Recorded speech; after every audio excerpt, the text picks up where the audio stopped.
Madrugada de 26 de abril de 1986.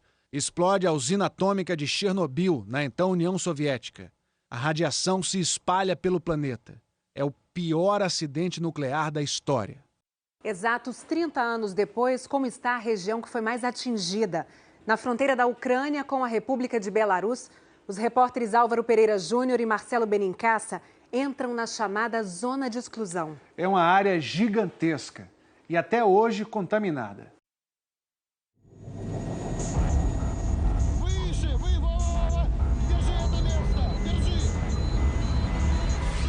O mais grave acidente na história da indústria nuclear. Ninguém sabe ao certo quantas pessoas morreram no desastre da usina de Chernobyl, na Ucrânia. Em pânico, o mundo parou para assistir. O desastre de Chernobyl. Centrale nucleare de Chernobyl. L'accident de Chernobyl. Num ponto perdido da então União Soviética, na Ucrânia, a 20 quilômetros da fronteira com a Bielorrússia, o reator 4 do complexo nuclear V.I. Lenin tinha voado pelos ares. O Ocidente desconfiava. Radiação muito acima do normal estava sendo detectada em países como a Suécia. Mas vinda de onde? A explicação da real gravidade do desastre só aconteceu 18 dias depois, na voz do líder Mikhail Gorbachev.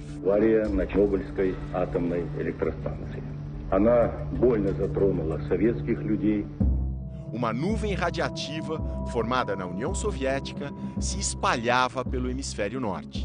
As pessoas fogem da região onde aconteceu o acidente. Vendo o perigo se alastrar, o mundo se habituava ao nome de uma modesta cidade ucraniana, que também identificava a usina, Chernobyl.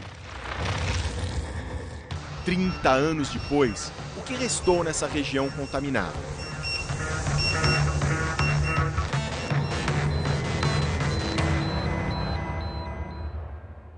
A gente vai voar até Chernobyl, mas antes disso a nossa viagem começa aqui, no Viaduto do Chá, no centro de São Paulo. E nós viemos até aqui por uma razão importante, para fazer uma medição da radiação ambiente.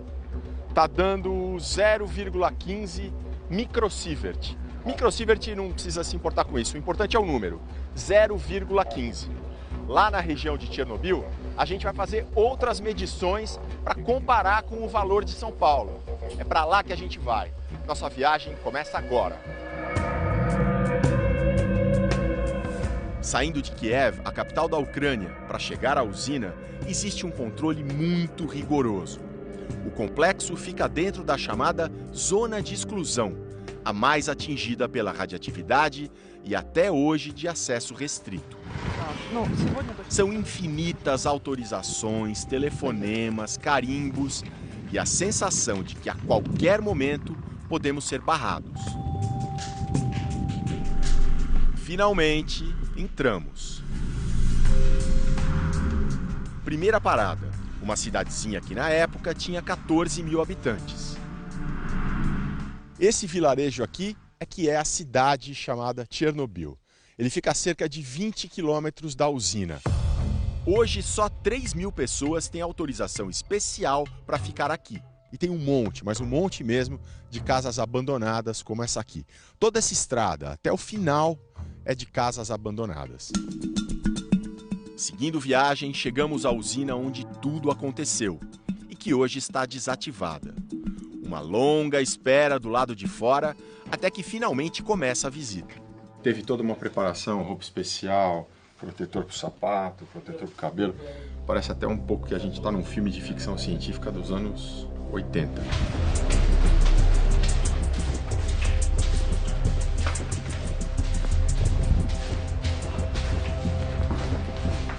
À medida que a gente vai chegando mais perto do reator que explodiu, a gente também vê uma mudança nos níveis de radioatividade.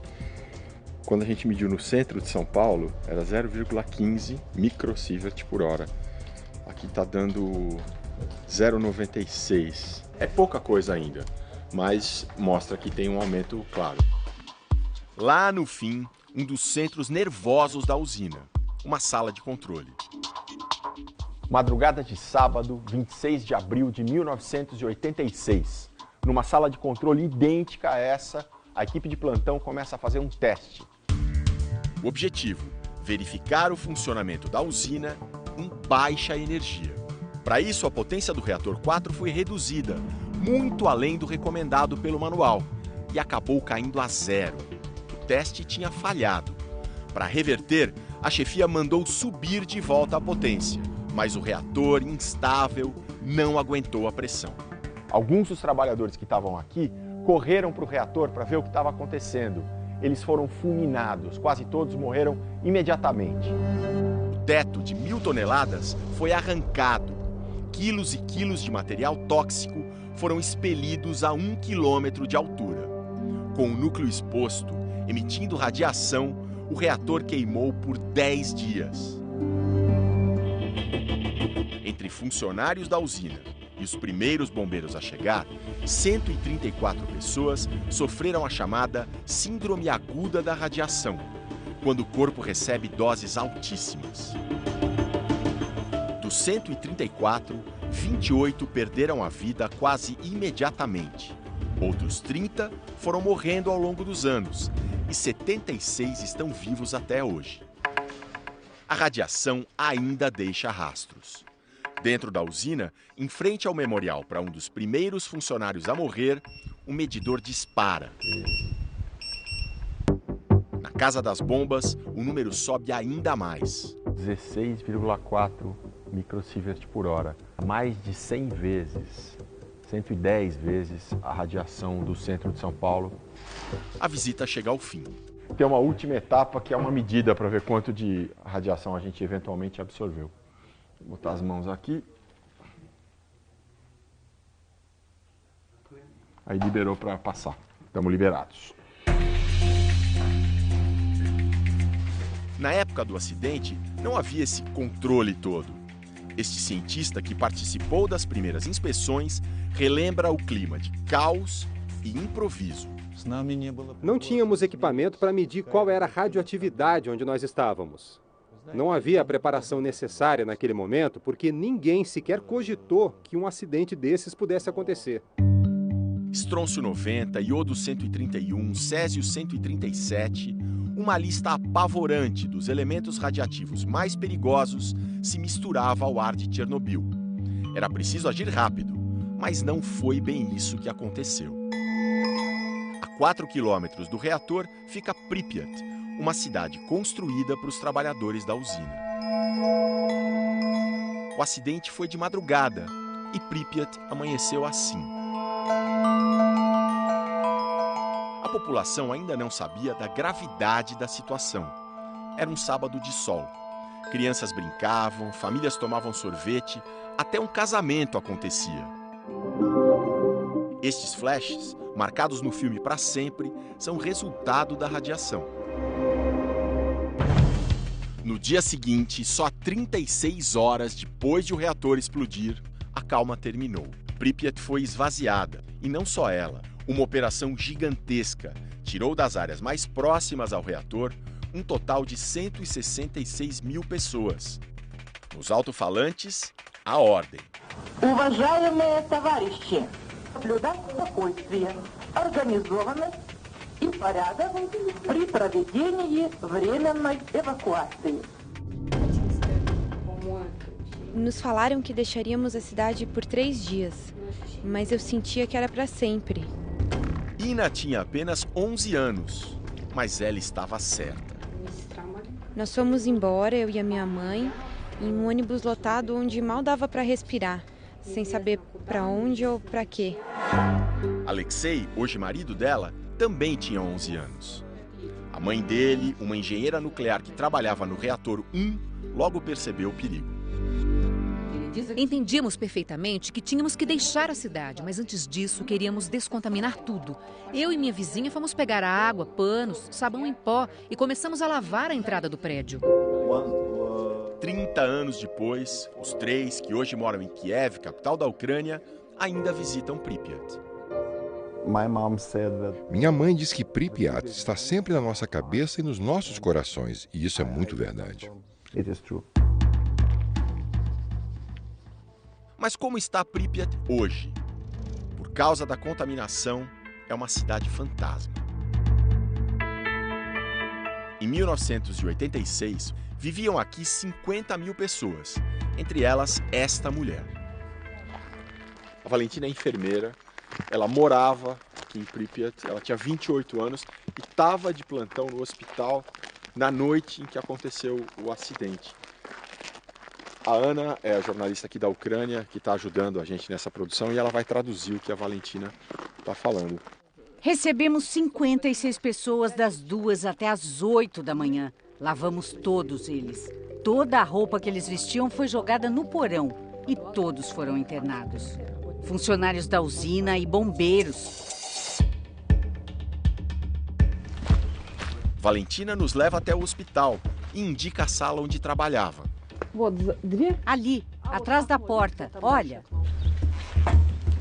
Dentro do que era o pronto-socorro, ela aponta um pedaço da roupa de um bombeiro, um trapo que ficou por ali. Vem, mede a radiação ali. Disparou em questão de segundos, né? Vamos embora, é muito. Lá no centro de São Paulo estava dando 0,15. Então aqui é um valor 100 vezes maior. Não é uma coisa assustadora, mas também não é aconselhável que se fique muito tempo aqui. Como eram cerca de 15 microsieverts, a gente vai embora com calma. Só seria o caso de sair correndo se o visor mostrasse um valor maior do que 1000. Existem pontos altamente contaminados em toda a cidade fantasma. Essa garra mecânica, ela foi usada na operação de resgate bem em cima do reator 4, logo depois da explosão.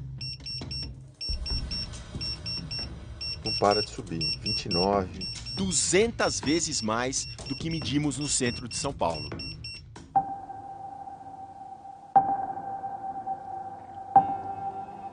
Este parque é um dos símbolos da cidade vazia. Nunca foi inaugurado oficialmente. Fugindo da contaminação, famílias deixaram tudo para trás. Ainda tem a cozinha, tem restos de um fogão, um armário.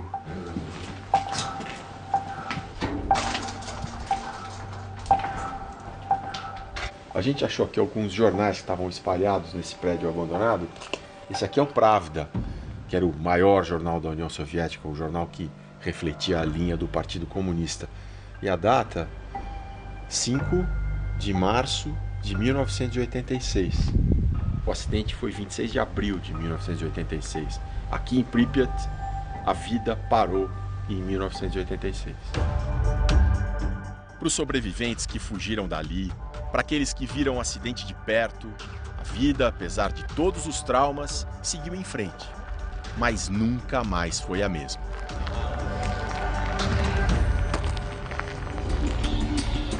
Na semana que vem, a última reportagem de Chernobyl, 30 anos. Como vivem hoje as pessoas que sobreviveram à radiação. As histórias dos homens que foram convocados para trabalhar no reator logo depois do acidente. E o lado esquecido de Chernobyl, a zona rural da República de Belarus, que sofreu muito, mas pouca gente conhece e é onde nós estamos agora. Domingo que vem, no Fantástico.